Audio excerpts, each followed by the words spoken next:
Bien, continuamos en síntesis, hoy 22 de julio, y tenemos vía telefónica al señor Javier Aponte Dalmao, quien es representante del Distrito 38 de Carolina, Trujillo Alto de Carolina, portavoz del PPD, Comisión de Desarrollo Económico y Comercio, miembro de la Comisión de Hacienda, Jurídica y Vivienda de Puerto Rico. Le damos la bienvenida y le agradecemos esta llamada temprano para que nos edifique sobre su posición de lo que está ocurriendo en Puerto Rico en este momento. Muchísimas gracias, señor Aponte. Buen día, Andrés, y todos los dominicanos que escuchan y ven. Bien, déjeme hacer un preámbulo, señor representante. Para los dominicanos, un representante en Puerto Rico es lo mismo que un diputado en República Dominicana. Puerto Rico ha sufrido una serie de situaciones críticas, lamentables, comenzando primero por una crisis económica, con una deuda de más de 75 mil millones de pesos hace unos años que fue revelada, y que prácticamente el Estado Libre Asociado estaba prácticamente en quiebra. Posteriormente a esta crisis vino el tema de los huracanes, que afectó mucho más todavía la situación financiera y la económica y social, además, de Puerto Rico, que también creó una migración de muchas personas con valores y con capacidades. Y recientemente tenemos el tema de la corrupción, de lo que se habla en Puerto Rico, y el último desenlace, el chat de Telegram del señor gobernador y 11 de sus colaboradores, incluyendo alguna persona que no es del Estado y que también está altamente criticado. El presidente, o el gobernador, perdón, es del Partido Nacional Progresista, el PNP, y el señor representante o diputado que tenemos aquí, Aponte, es del Partido Popular Democrático, el PPD, o sea, de la oposición. Ha dado un giro, señor Aponte, desde que usted y yo hablamos el viernes a esta parte, porque el señor gobernador habló anoche al país vía Facebook, su cuenta personal de Facebook, o la cuenta oficial del gobernador, y ha decidido renunciar al partido, a la presidencia del partido, y renunciar a la posibilidad de la reelección presidencial o de la gobernación. Pero dice que está sujeto a que le haga un juicio político o un reincidenciamiento, como ustedes le llaman en Puerto Rico. Cuéntenos usted, como diputado o representante de la oposición, si es una jugada estratégica del gobernador porque tiene mayoría en ambas cámaras. Cuéntenos. Sí, indudablemente es una jugareta que él está tratando de hacer, que va y que va a ser el responsable de las consecuencias irresponsables y negligentes que está haciendo con esta determinación, toda vez que el pueblo de Puerto Rico le ha pedido al gobernador que renuncie al cargo de gobernador del país, como consecuencia no de las situaciones que se han dado con respecto al chat. Este es el segundo chat, porque hubo un primer chat en el cual inclusive hasta un juez fue separado de la oposición y está en proceso de enjuiciamiento, en el cual su grupo, su gabinete principal y su estructura política original, sus ayudantes en Fortaleza, el secretario de la Gobernación, tuvieron que renunciar en aquella ocasión, porque a través de ese chat ellos estaban estableciendo un esquema de cómo antes que comenzara el proceso electoral, a través del voto adelantado y el voto de los encamados y de la función que hacía, ¿verdad?, este juez, ellos comenzaron a hacer un proceso de un fraude electoral.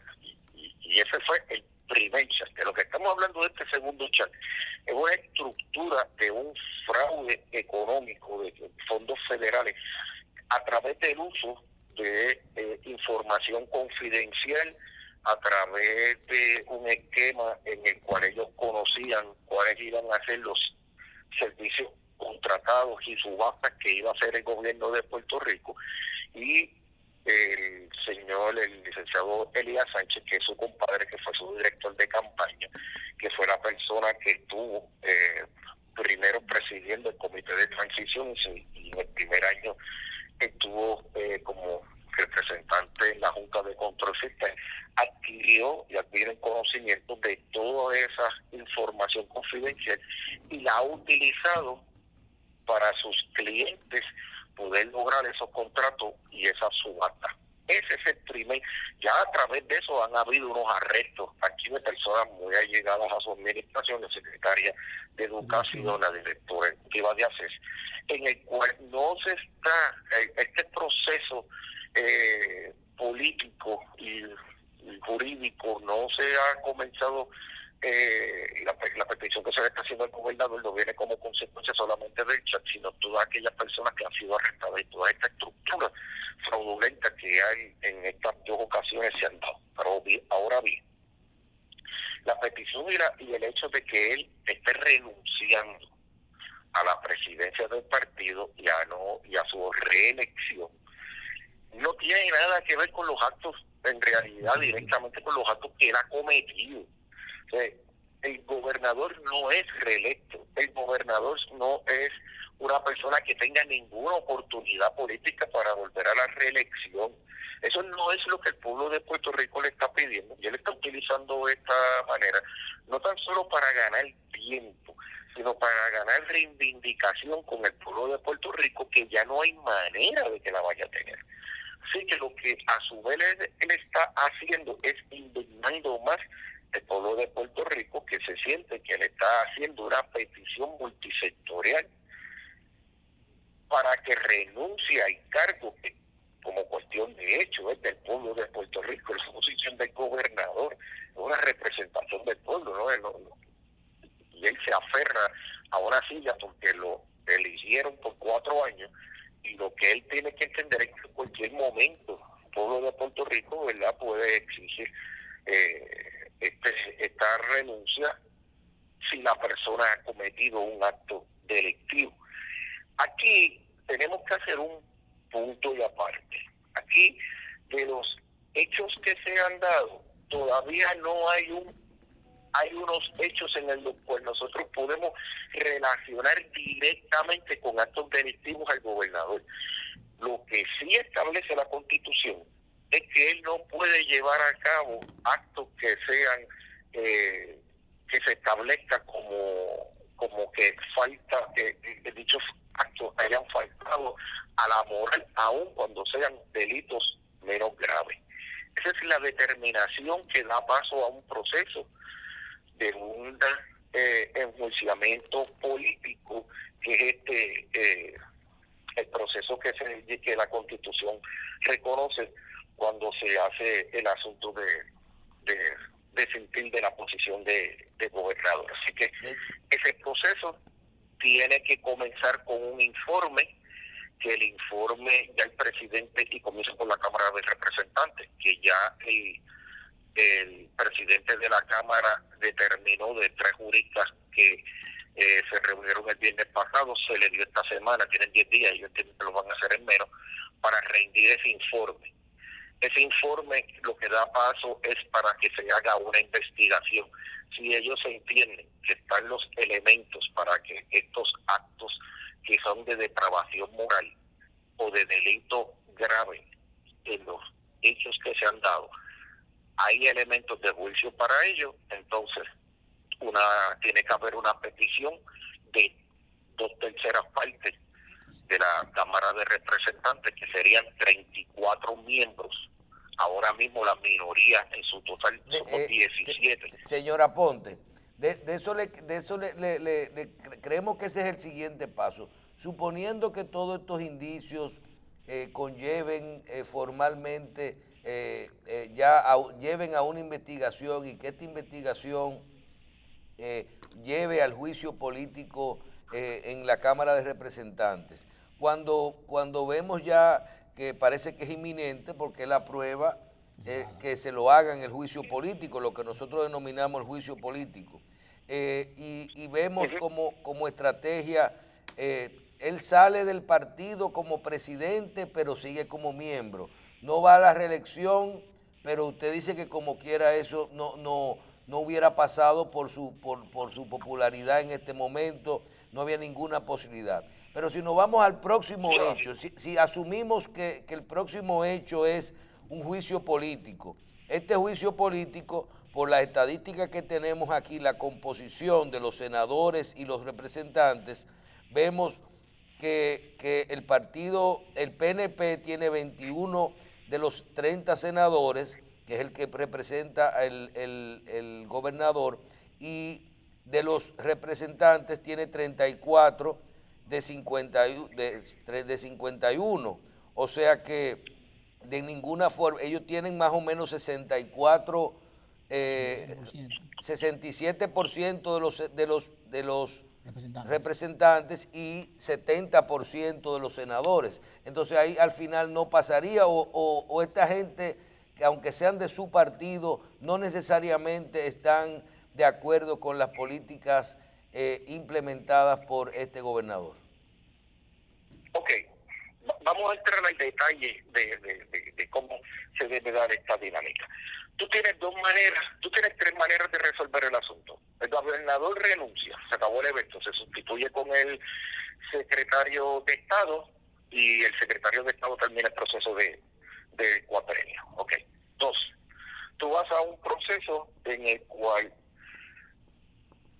se pueda determinar que el gobernador haya cometido un delito grave y hay una acusación que el Departamento de Justicia, que está haciendo su propia investigación, determine y va a acusar criminalmente al gobernador. 3, yo no tengo ninguna evidencia en este momento que establece la Constitución establece o delito grave o cualquier acción de depravación moral.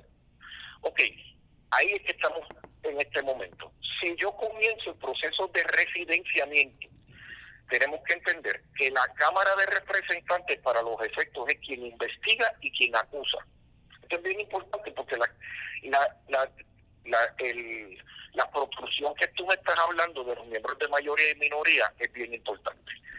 Si la Cámara de Representantes en el primer informe, 3/4 partes, dice, ok, vamos a comenzar la investigación, es decir, la primera votación es discreción del presidente de la Cámara. El presidente de la Cámara dice, ok, yo tengo 2 choices, o yo determino un investigador o se escogen a través de los partidos políticos como si fuese un comité. En este caso él lo escogió, se supone que lo escogiéramos entre todos, pero él lo escogió. Ok, ahora tienen 10 días. Si el informe dice sí hay elementos, entonces tienen que haber 3/4 partes de los miembros de la Cámara en solicitar esa petición. Se tiene que una pausa, señor Aponte. 3/4 partes de la Cámara de Representantes solamente, o de la combinación de ambas cámaras, o de cada una. ¿Cómo funciona? No, de cada una. Son 2/3 partes de cada una. Ahora o sea que en ninguno de los casos ellos tienen 2/3 partes. Claro, pero ahora vamos al detalle. Acuérdate que en Puerto Rico, en la estructura constitucional, nosotros tenemos legisladores que son de distrito igual que ustedes, pero tenemos unos legisladores que son por acumulación, que son at large. ¿Ok? A esos legisladores que son de distrito, que representan, ¿verdad?, y tanto en la Cámara como en el Senado, que tienen áreas específicas, la gente, los ciudadanos están llamando directamente a las oficinas de estas personas exigiéndoles que tomen acción en esto. Tienen una presión política increíble.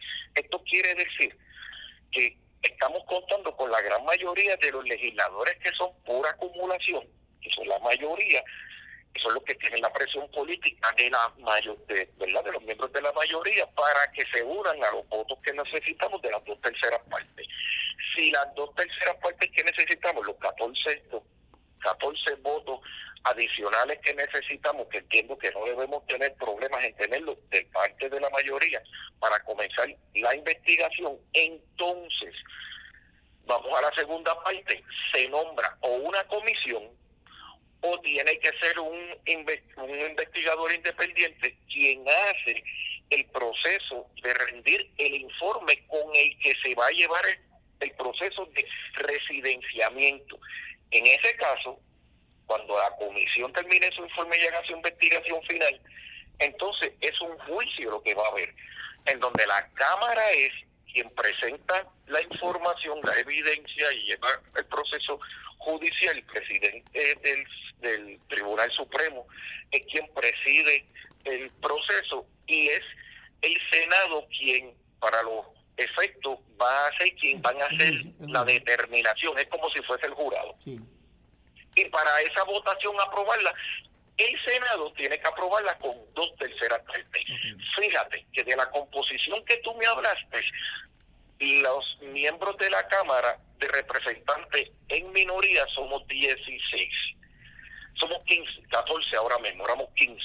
Ahora, pero en el Senado son solamente algunos 6 personas. Así que la votación, quien tiene que juzgar al final, y son los que van a través de su voto, son los que van a enjuiciar, porque son técnicamente el jurado, sería el Senado, donde la mayoría de los miembros pertenecen al partido de mayoría. Así que pueden pasar dos cosas. O sea, su propio partido quien enjuicie al gobernador y lo liquide finalmente, o sean quienes muy lamentablemente tengan que cargar con no enjuiciar de todos los actos de corrupción y de mal gobierno que ha llevado esta administración a ese partido en el proceso final. Así que el Partido Nuevo Progresista tiene una carga soberana de este proceso de enjuiciamiento, porque sí, en la Cámara de Representantes vamos a comenzar el proceso de residenciamiento y va a ser en el Senado donde al final del proceso van a tener la responsabilidad de enjuiciar o no al gobernador por todos estos actos que tienen consecuencias nefastas para la economía de Puerto Rico, en la medida que, como tú bien decías ahorita, nosotros estamos en un proceso actualmente de reestructuración de la deuda, en el cual, además de eso, todas estas ayudas federales como consecuencia del huracán María se han detenido toda vez que los congresistas y el propio presidente de los Estados Unidos han establecido de que aquí hay unas condiciones en el cual pone en tela de juicio la capacidad de los gobernantes en este país, en su transparencia, en su capacidad para administrar cabalmente los fondos públicos. Bien, señor Aponte, yo entiendo que ahora es todavía mucho más crítico la situación, porque según lo que usted nos ha definido en la estructura orgánica del Congreso, evidentemente, y los números están ahí, la responsabilidad final y fundamental la tendrá el PNP, que es el partido de gobierno. Pero... ¿Y el Senado? Dígame. Es así, ¿verdad? Y el Senado, a su vez, que es el último jugador. Está bien, correcto, pero mire qué pasa. Sería para el PNP, quizás, al margen de los temas de moral, de ética, de corrupción que se habla, de la pérdida de la confianza de la población, al margen de eso, esta gente va a actuar como políticos. Y déjeme decirle que el PNP, o sea, sería la primera vez en la historia de Puerto Rico que se va a hacer un juicio político a un gobernador. No hay historia para eso. Y la pregunta es, ¿se van a tirar encima en la historia? Les pregunto. No, yo no estoy de acuerdo con que no se haga, porque hay temas ahí, muchos temas que son de verdad que hay que debatir. Pero ¿va a tirar el PNP eso encima en su historia de primera vez sacar a un gobernador por un juicio político? Mira, Andrés, tenemos que pensar en algo. La historia, si la analizamos, nos lleva a que hace unos 4 años atrás, el gobernador Aníbal Acevedo Vilá, siendo gobernante del Partido Popular, fue acusado por el propio gobierno federal, por unos cargos en términos de la administración de fondos privados de su campaña. Sí, como él era comisionado residente, al pasarlo ese dinero acá, pues hubo unos problemas y tuvo unas acusaciones. Siendo gobernador, en ese momento, para que podamos entender la dinámica, siendo gobernador, en ese momento él ganó la gobernación con un gobierno compartido, con Cámara y Senado del Partido Nuevo Progresista. En el proceso de cumplir el término es acusado. No se pide residenciamiento en aquel momento. Exacto. El gobernador pide terminar el cuatrenio.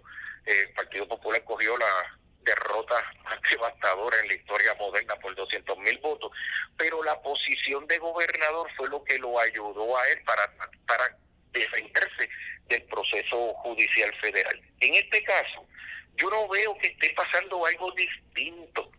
El gobernador está en una posición de tratar de darle un bomboncito al pueblo, de decir, yo no voy a volver a correr, yo voy a renunciar a la presidencia del partido, pero yo me voy a aferrar a la silla y me voy a atornillar a la silla, porque lo próximo que está hablando el gobierno federal es que vienen más arrestos y todo el mundo está esperando el arresto de su compadre Elías Sánchez. Si el arresto de Elías Sánchez se da, por ende, tiene que surgir un arresto para él, una erradicación de cargos para él. Por tanto, si él sale de la posición, pierde un montón de recursos de defensa que va a tener como gobernante. Y entonces, él está jugando a su defensa, a su beneficio, alargando un proceso que lo que va a hacer es que él puede crear aquí unos disturbios de tal naturaleza que pueden poner en riesgo la vida y la propiedad de un montón de gente en este país por el hecho de que el gobernante quiera defenderse de un proceso, de unos actos que hizo ilegales, unos actos que ha hecho de depravación moral y las consecuencias que tiene todo esto. O sea, él está poniendo en jaque al pueblo de Puerto Rico, amén de que toda esta derechos y ayuda, ¿verdad?, que las personas con más necesitadas van a dejar de recibir. Todavía aquí hay casas que tienen toldos azules del huracán, que todavía el gobierno federal no ha enviado la totalidad de esos dinero y de esos seguros como consecuencia de todas estas cosas que han sucedido. Todo comenzó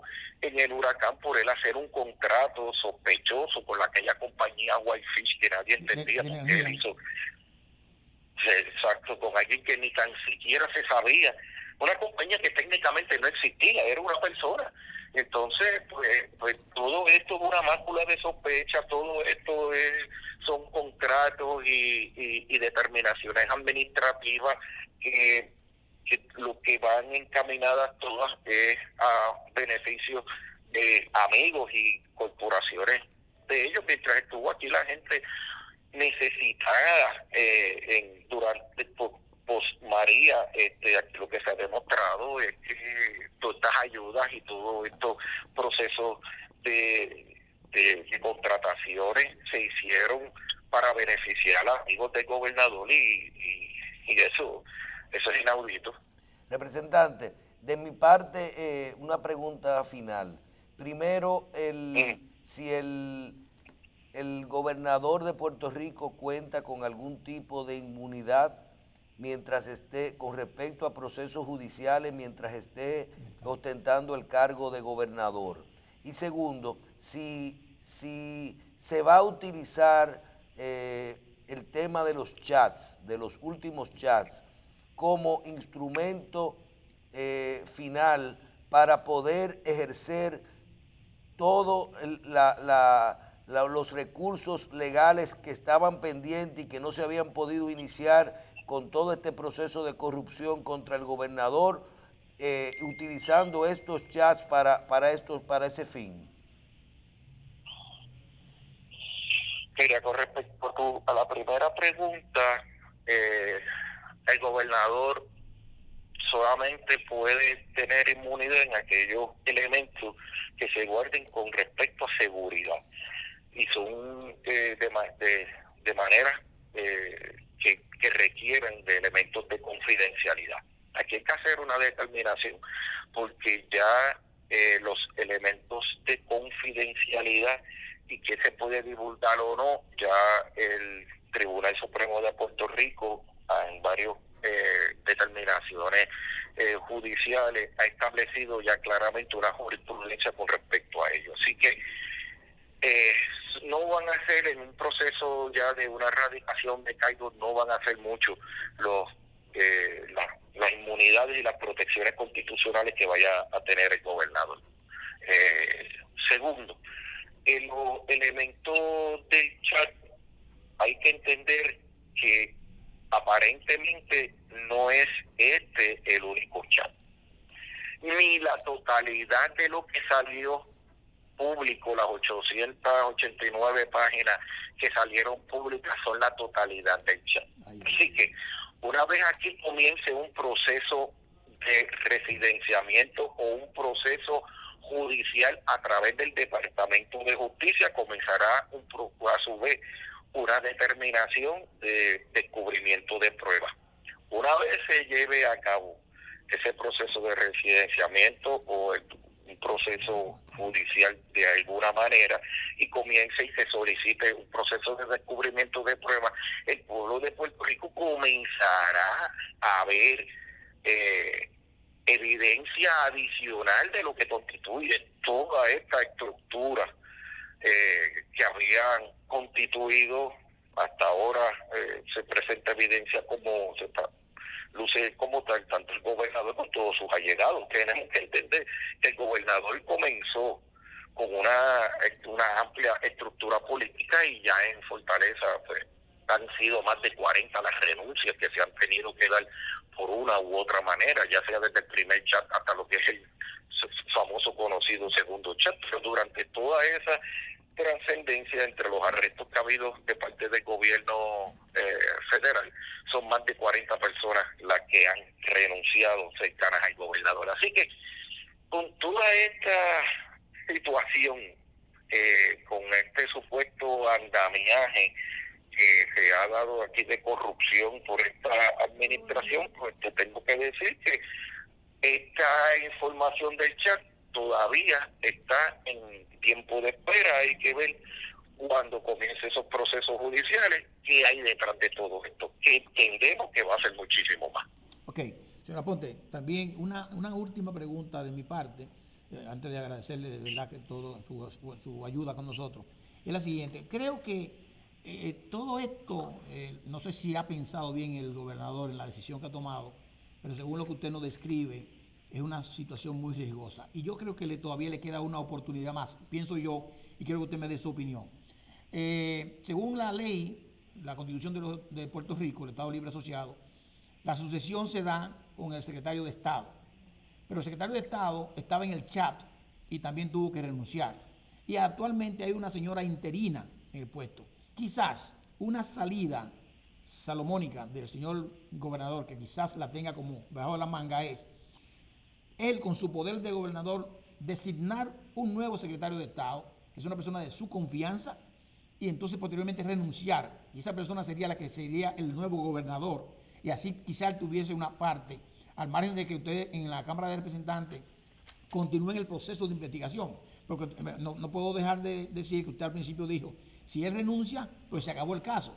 Si es así, entonces si se acabaría el caso, sería mejor entonces nombrar un representante nuevo de mi confianza y se acabó el caso. ¿Qué le parece?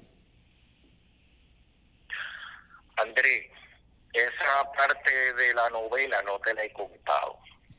Todo el mundo desde el inicio pensaba que eso sería el proceso ordinario que tenía que seguir, salvo que el presidente del Senado de Puerto Rico, el señor Tomás Rivera Chat, todo el mundo conoce y entiende su intención de querer ser el gobernante del país. Okay. Y que además de ser vicepresidente, ahora mismo siendo el vicepresidente, es quien está asumiendo interinamente la presidencia del Partido Popular, el Partido Nuevo Progresista, durante el proceso. Okay. Pero el presidente del Senado quiere mover sus tentáculos para que la persona que se escoja sea una persona que le atienda, ¿verdad? Que le defienda sus intereses a él. Pero claro, pero el gobernador también tiene su gente, ¿verdad?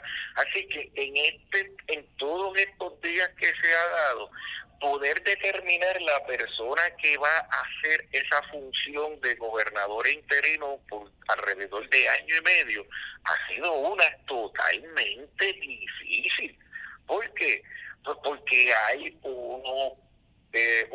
una guerra política interna del Partido Nuevo Progresista en cara a quién va a ser el candidato a gobernador en las próximas elecciones, que aun cuando el Partido Nuevo Progresista está sumamente lastimado políticamente por los actos de su gobernante, no es menos decir que en política 1 año y medio es un término demasiado muy largo, por el cual una sustitución de la figura del candidato a la gobernación no necesariamente pueda reflejar un desastre político al final del camino, que hay un sinnúmero de otras posiciones políticas que el partido viene obligado a tratar de salvaguardar, por lo que la persona que vaya a sustituir, como bien tú lo entiendes, al gobernador a través de su sucesor, el secretario de Estado, escoger a esa persona en este momento ha sido sumamente complicado. Algunos entienden que pueda ser hasta el propio presidente de la Cámara quien venga obligado a tener que sustituirlo. Todo esto, como bien tú dijiste desde el principio, esto es la primera vez que ocurre aquí en Puerto Rico, así que todos estamos inmersos en un proceso en el cual no tenemos un librito de cómo se lleva a cabo un proceso de residenciamiento, y lo único que nosotros tenemos de nuestra historia y de nuestros procesos políticos son residenciamientos, son 2 que se han llevado a cabo en el Congreso de los Estados Unidos, y cómo básicamente ellos han atendido este problema constitucional a través del trámite que ha hecho el Congreso en procesos anteriores, porque tampoco hay un reglamento, además de la Constitución, y la Constitución es precisa, ¿verdad? Es muy limitado su lenguaje de cómo llevar a cabo este trámite. Bueno, primero, señor Aponte, quisiera de mi parte darle las gracias porque usted ha sido pero muy claro en todos estos temas, y usted, hablando de historia, usted es una persona también de una familia política. Su papá fue alcalde muy meritorio de Carolina, y su hermano creo que es actualmente el alcalde. O sea que ustedes son políticos de historia. Eso, algo de eso hemos tenido que trabajar aquí por casi 3 décadas en Carolina. Bien, Michelle. Bien. Señor Aponte, le queremos dar las gracias. Aquí le habla Michelle Jacín. Le queremos dar las gracias en nombre del programa Síntesis por todas estas explicaciones, y decirle que cuando escuchamos todos estos problemas en Puerto Rico, hablando de la posición de los Estados Unidos, la Cámara de Representantes, el Senado, las 2/3 partes, y guardando las distancias, las personas clave a colocar en cada puesto para poder después tener las posiciones a favor. Yo creo que si cambiamos República Dominicana por Puerto Rico próximamente, los nombres, próximamente nosotros vamos a vivir unas situaciones muy similares, y yo creo que esto es bueno verlo. La política siempre a veces va por encima, y los intereses van por encima hasta de los problemas de realmente combatir lo que es la lucha a la corrupción en República Dominicana o en Puerto Rico o en todos los países. Muchísimas gracias, señor Aponte, por estar con nosotros en el día de hoy. Oye, siempre a las órdenes, estamos aquí, ¿verdad?, dispuestos a que todo este trámite se lleve de la manera más expedita, de menos efectos negativos tenga para el pueblo puertorriqueño. Pero más que otra cosa, les quiero decir algo. Nosotros somos, y yo he estado muy relacionado con asuntos de política también allá en la hermana República Dominicana, y no tan solo a veces hacen años atrás íbamos allá a comprar los materiales de publicidad, sino que también he tenido la oportunidad de asesorar a algunos que otros candidatos que nos han acercado acá en Puerto Rico. Y les quiero decir algo con todo nuestro cariño, nuestro respeto.